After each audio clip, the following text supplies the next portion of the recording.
Joe, thank you so much for joining us today. You're welcome. It's good to be here. All right. Well, let's go ahead and get started. The election is just a couple days away, and earlier this week, a Roanoke College poll came out, and it had you significantly ahead of your opponents with 50% support. How did you feel when you first heard those numbers? I was happily surprised. We haven't typically had local polling, so to see one this year was important and significant. I think it reflects a lot of good momentum in this election season. People are already turning out to vote, and I think it's a reflection of the dedicated work that I've done over these last 6.5 years for the city. Absolutely. And so how does that poll affect your confidence going into Tuesday?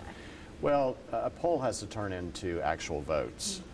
And so, my hope is that it's providing some additional momentum for people to get out and vote. It's a significant election. It's the first time in a number of years that we've not had an incumbent mayor running. And we have 3 good candidates. So turnout is important. And, we've had a lot of good focus on the local election this year, especially with 3 new city council members coming on. So a lot of good things happening, and I'm encouraged by the early voting turnout and the enthusiasm that people have about this election. You've been on council since 2018, Right. and you've been vice mayor for the majority, if not all of that time. In that time, what have been your biggest takeaways?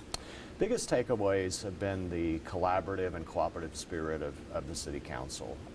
We've had some changes due to election and appointing some vacancies, but everyone that's served on council has really had the heart of the city in mind, and we've worked hard to grow our economic development, to lower gun violence, to expand public transit, to continue our support for Roanoke City Public Schools. So a lot of significant things have happened in the last 6.5 years, and I've been honored to be a part of that.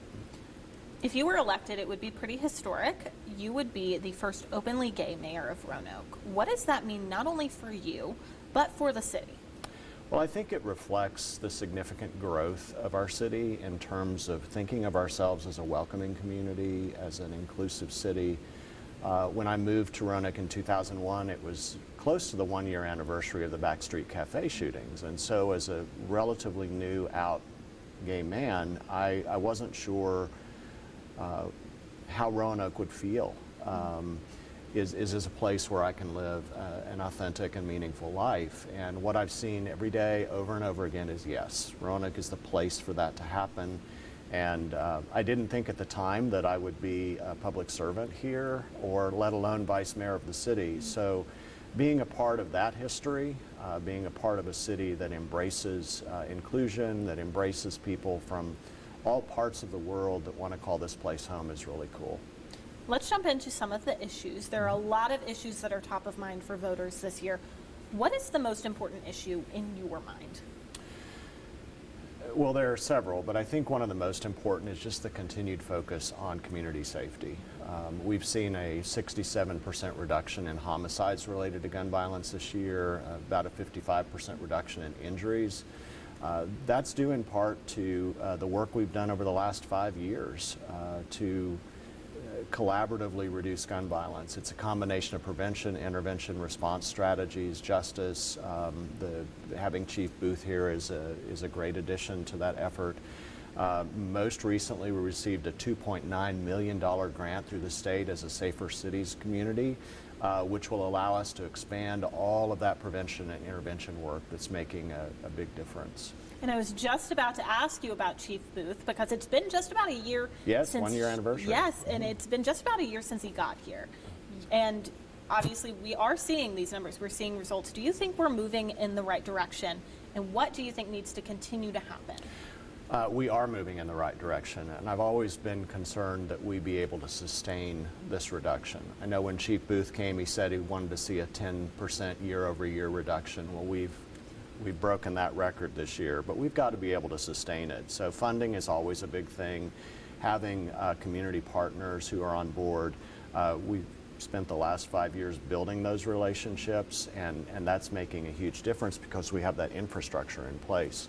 I think continuing to focus on reducing interpersonal violence, inspiring people to not cause harm to themselves or to anyone else, and also remembering the work that we're doing with youth, starting with prevention earlier in how we resolve conflict in healthy ways, increasing support for mentoring, for after-school programs. All of those things play a significant role. Now, you bring up a very interesting point about youth. That was actually right what I was about to ask you next. We've had a lot of different initiatives over the past few years to try and reduce youth violence, whether that's gun violence or other kinds of violence. We've had curfews, we've had different community events like you've talked about. We've talked a little bit about next steps, but elaborating a little bit more, what steps do you think specifically need to be taken for young people? I think one of the biggest components of reducing violence in any form, particularly with youth, is building relationships. Whether it's strengthening family stability, whether it is partnering mentors with youth, whether it's creating programs that through our libraries, through our after-school programs, through the Roanoke City Public Schools, their Community Builders program. The more support that kids have to fully develop socially and emotionally, but also in how they interact with each other, how they treat each other, and having those intergenerational influences and support is absolutely critical. Well, we're on the topic of young people, kids, teenagers. I want to talk a little bit about schools and specifically school fundings. Over the past few years, the standard was that the schools automatically got 40% of the budget surplus, whatever that surplus may be. Now I know that has changed where the schools can apply for up to 40%. I know that decision caused a bit of backlash, both from the schools and the communities. And I know that this is not the end of the discussion by any means. Right. What are your thoughts on that budget surplus? Do you think that the 40% should automatically go to the schools? Do you think they need to apply? Where's that middle ground? So I think the middle ground is really what we've tried to put in that process, which is a conversation. Share with us what your priorities are as Roanoke City Public Schools for that surplus amount. And we want to look at that alongside the growing number of priorities within the city, and let's find the best balance. I certainly fully support our Roanoke City Public Schools. I have 2 kids in high school and 1 at Governor's School, and I'm one of the greatest advocates for our public schools. We simply wanted to be able to have a deeper conversation about what those priorities look like, not only so that we can fully support them, but so that we know what the priorities are for our schools. Gotcha. Now, switching gears a little bit, a big issue that the community has voiced that they want addressed is the issue of homelessness. What steps do you think need to be taken specifically to address the homelessness crisis? So we have a really great comprehensive effort right now that's allowed us to house over 250 people this year. We're continuing to see struggles with encampments, and that's a reflection of the growing number of people who identify as unsheltered. So one of the things that I think we need to focus on a little more directly are what I like to call rapid housing units, whether those are small villages. We've seen different models throughout the country, from tiny homes to pods. But essentially providing some space for some of our local organizations to identify housing models and to get people housed. One of the things I'm really excited about is our new Home Safe initiative, which is starting at the Belmont Lofts in Southeast. And so 34 units are being developed in the former Belmont Baptist Church, and 14 of those units are what we call Home Safe units. So persons who are moving from homelessness into housing will receive support from Blue Ridge Behavioral Health and Commonwealth Catholic Charities. So sometimes we call that permanent supportive housing, which is also work that Restoration Housing does. So it's a combination of creating more housing opportunities with a range of affordability. It's making sure that we have those supportive services in place who maybe have not had, for people who've not had stabilized housing in some time. and making sure that we're growing our support for our local agencies who have direct contact with people experiencing homelessness and moving them to permanent housing. And now we're in a big time of transition as a city, not just with City Council. I know we've got a lot of new members coming in, as of next week. And so, but another big transition is with the city manager. Bob Cowell is no longer with the city. We have an interim city manager. As we move forward in that process of finding a new city manager who's really invested in the city of Roanoke, how crucial is it for the manager and city council to work hand in hand? It's absolutely critical. Roanoke, the city council's role is to set a vision for the city. And the city manager works with us to build that vision into a strategic plan, and then works with city administration and our employees to implement that plan.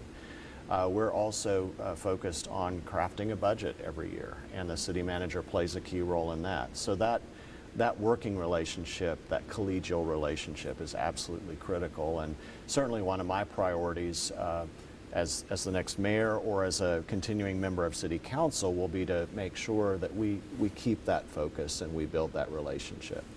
Now, Joe, I want to thank you for joining us.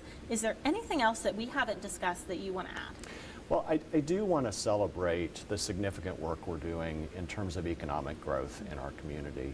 One of the things that's so special about Roanoke is what we create together.